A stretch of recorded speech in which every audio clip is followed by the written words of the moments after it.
All right, guys, the main common tendency that we're gonna be talking about today is being too offensive on a dink that is in your red zone. I see people not being educated in the area of recognizing what a push dink is and what a lift dink is. Anytime that our opponent is hitting a push dink at us, usually the ball trajectory is a little lower, it's a bit more linear, and it's kind of pushing us back a little bit. So just recognize that anytime somebody's hitting a push dink at you and you feel like you have less time and you're in that red zone, you should always be trusting your height, trusting your margin, trusting your shape, and adding a lift dink. I also see a lot of people who like to attack and kind of are under the umbrella of being like true attackers. I see a lot of those people hitting a lot of push dinks. Why? Because most people that like to attack usually don't like to get attacked. So it's kind of under that same umbrella. But just let's focus on that. Anytime we have a dink that's pushing us, or anytime we're dealing with a dink where we don't have time, it's in our red zone, or we're kind of in some deep water, always focus on hitting a lift dink, buying yourself some time, and using that red zone with adding some shape.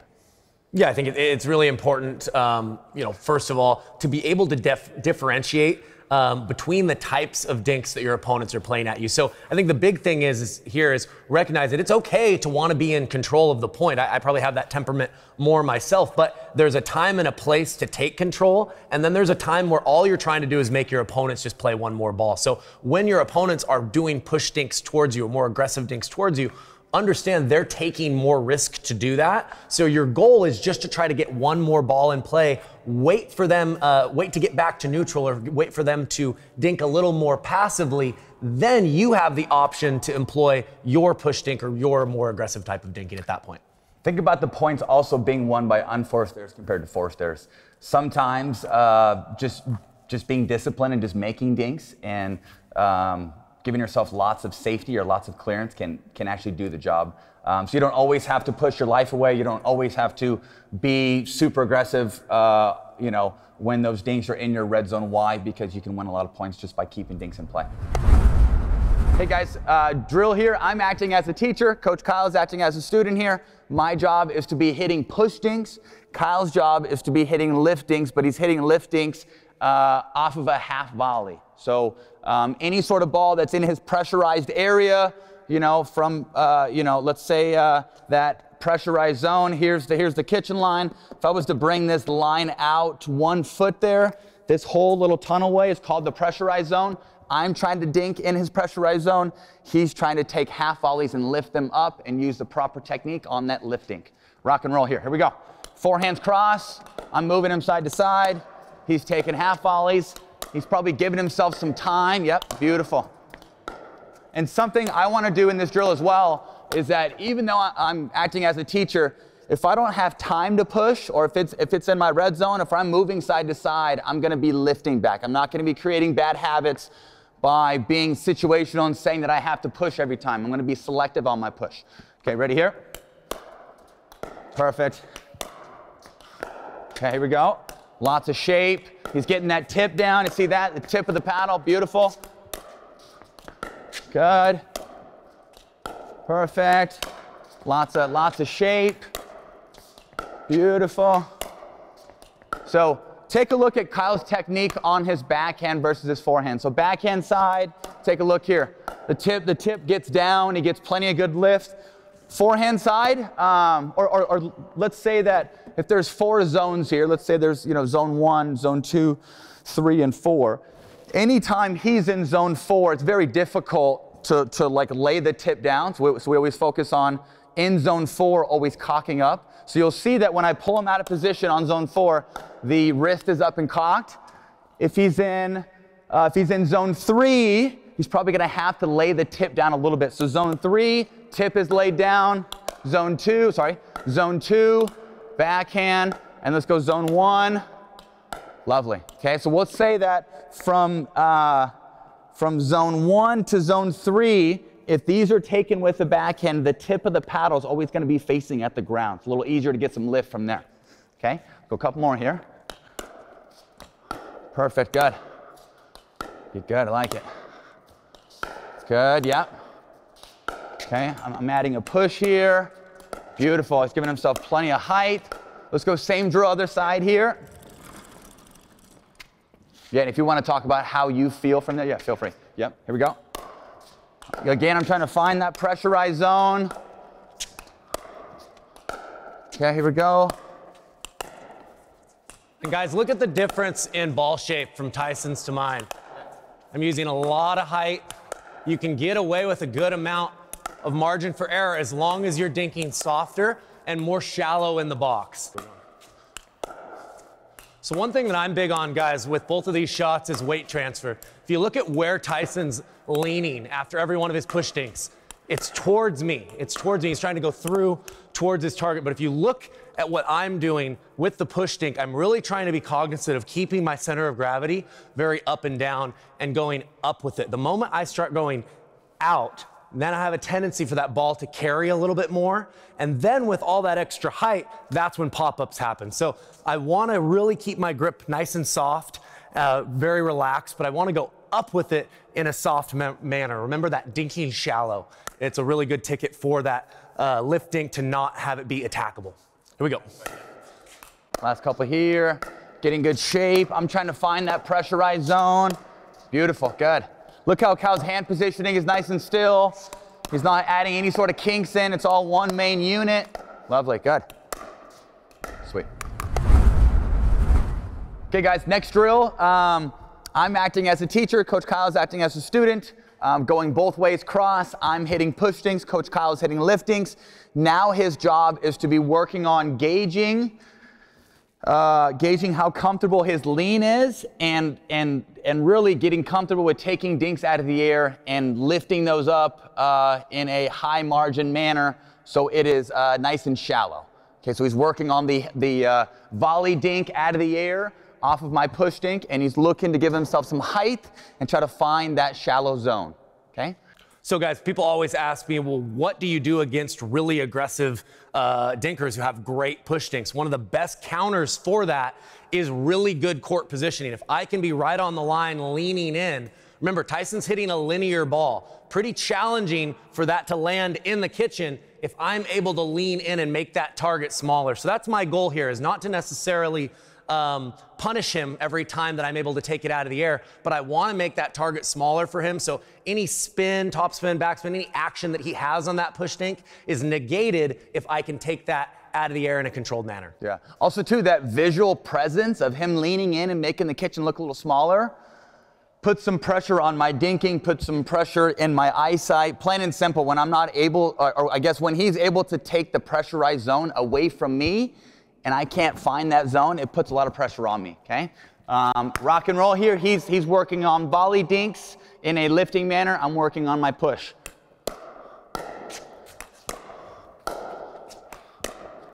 Okay, if he finds himself getting overextended, he can take a half volley or he can buy himself a little time and take a step back. But his main focus here is still taking it out of the air. Good. Good, nice. Beautiful. Yeah, good, good. He's gauging his lean. He's not getting overextended. The last thing we want is to see Kyle in here taking the bait, or I call that chasing trash. You're chasing trash, okay? You're digging for trash. Here we go. Good. Nice, again and again, here we go. Same ball. Good.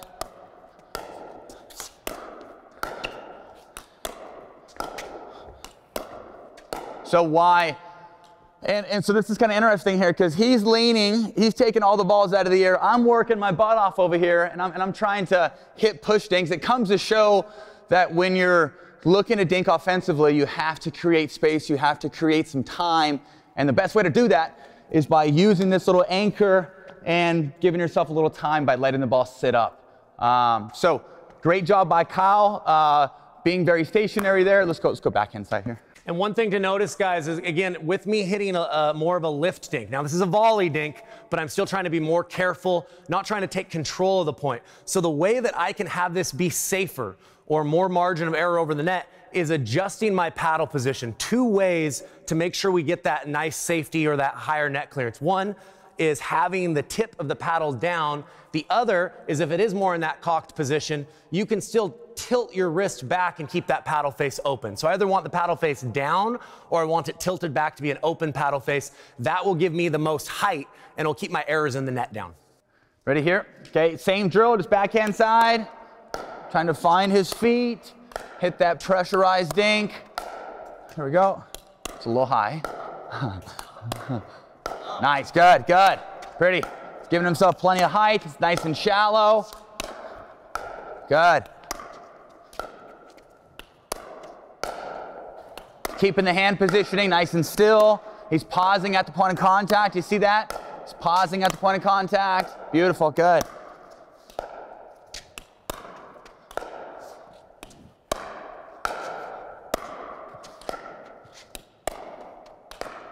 I would say one of the main tendencies why dinks get, and I would say dinking out of the air definitely takes a higher skill set, right? But most of the tendencies that I see out of the air when dinks are getting popped up, maybe we're getting overextended and so we're trying to use our wrist out here, or plain and simple, I think there's just too much upward push as we make contact. So if you find yourself popping that lift up, instead of hitting the back 20% of the ball, maybe hit the back 10 or just do a little less on the butt of the ball there. Okay, let's go a couple more here. One thing that I think about with this shot, guys, too, is making sure if I'm missing in the net a lot, if it's hitting and it's not going anywhere like that, you don't want to go out to meet it, but just adding an inch or two of the legs coming up gives you more margin for error. Still not doing much with my hands, but my legs are raising up just enough to make sure I get that shape on the ball and I'm not flirting with an inch or two of net clearance every time. All right, guys, so what's going to take place here, I'm acting as a teacher, Coach Kyle is acting as a student. My job is to be hitting push jinks. His job is, he's got three options here. What he's not looking to do is push off of my push, because that would be called a premature push. His job is to either take it as a half volley lift, take it as a dink out of the air lift, or if it's high enough, he's going to look to speed up and make me pay. Okay, so he's got three options. He's not going to be pushing off of my push. It's either a half volley lift, dink out of the air lift, sorry, or a speed up. Okay, rock and roll. Very good. So Kyle now is thinking, hey, as I lean in here, or as I'm at the kitchen line, not only am I going to play soft and be disciplined, but if it's high enough and it presents itself, that I'm going to be looking to capitalize on that high ball. And so I think this is great. This simulates a real point. I know for me, mentally, what I'm thinking about is my default mode right now is defense. I'm thinking soft, plenty of margin for error, but I'm at the same time cueing in the moment I see a mistake from Tyson, anything net height or higher where I feel like I can get a good swing on it, I want to switch mindsets and go to the offense right away. Here we go. Ready here?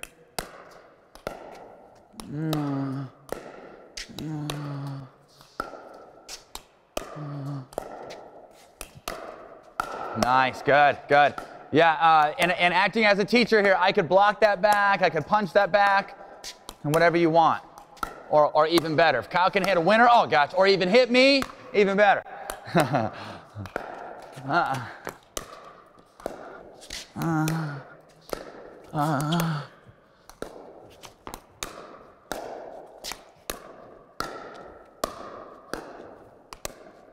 Nice, that's pretty. Here you go. Good, good. He's doing a good job of holding the line here. He's taking these as half volleys. One that floats is going to make me pay. I like it. Again, again, again. Half volley. Pushing him side to side. Nice, good. Good. Nice, good. Let's go backhand side. Yep. Also, too, something in this drill that you should be doing as a student is working on speeding up on both your inside foot and your outside foot. I would say for the longest time, one spot or one play that I did not have is taking dinks off of my left foot and then the ability to speed up off of the left foot. I would say it takes a pretty high skill set, but just in this exercise, don't be afraid to speed up on both feet, just so you can add a little variety in. Good. So Kyle's either looking at half volley, dink volley, or speed up. Good. Good. Uh-huh. Not a lot to work with. Get off of that net. I'm gonna call you the tape man. Nice. Yep. Here we go. Again. Okay, trying to be aggressive here, trying to push him. Good. See how his hand positioning is nice and still. He's finding that shallow zone. Find it. Good. Here comes the speed up. Pretty. Here we go. Again. I'm going to dink to his inside foot. Nice. I like it. Good. That's the play there. Looking to speed up on both feet or on both sides. Okay, again.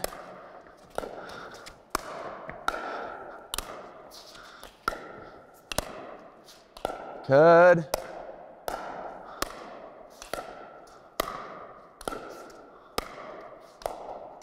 Get over. Okay, guys, game here. So what's going to take place is we're going to hit 6 lift dinks in a row. Keyword being lift. Lift meaning margin, shape, shallow. But main focus is 6 lift dinks in a row, and then the point is live. So being disciplined on 6, and then we're playing the point out. Let's go game to 7, rally scoring. So in this exercise, since we're going cross court, any time that you can have good tracking ability and let a ball either go wide or long, you would get a extra bonus point. So if I won the point by letting it go out, I would get 1 point, and then I would get 1 more by having good tracking ability. Okay, game to 7, rally scoring, play it out, have some fun. 6 dinks in a row. There's 1, 2, 3, 4. Tip is down, being very cooperative here. Okay, and we are live, baby. All right, bring it.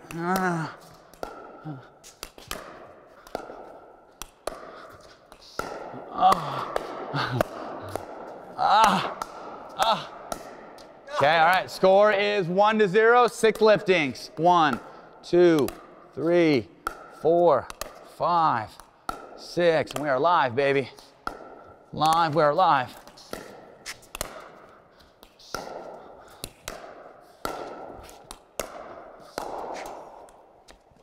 Okay, score is 2-0 here. 2-0. Here we go. 6 in a row. 2, 3, 4, 5, 6.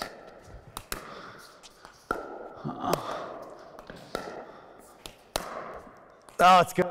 Oh, but hey, he's not going to let a bee sting him, no. Because that happens a lot where you let one ball go long and then all day long you feel like every ball is going in. Do not let one ball determine your whole mindset. So Kyle, in that scenario, ball goes long, lands in. What should you do?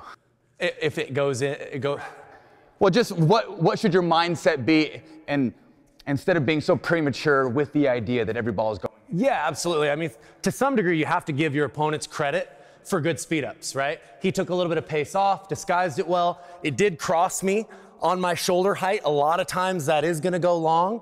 He managed his spin and pace very well. So the next time that I see him go for a speed up, I'm still going to gauge all those little cues. I'm not going to say, oh, the last one went in. I'm playing everything today. So still want to be disciplined, still want to be calculated, but at some point, give your opponents credit for a good calculated speed up. Yeah, and I think having that skill set, being able to get out of the way a little bit, goes a long ways. Okay, it goes a very long ways. I know myself, if I'm playing somebody, or if I'm speeding up and my opponent has very good tracking ability and they let it go long, it makes me second guess my offense. It makes me feel very deflated by them letting a ball go long versus me losing head to head, if that makes sense. Okay, ready here? Where we at? 3, 4, 5, 6, 7. We're live. Okay, waiting for the right ball.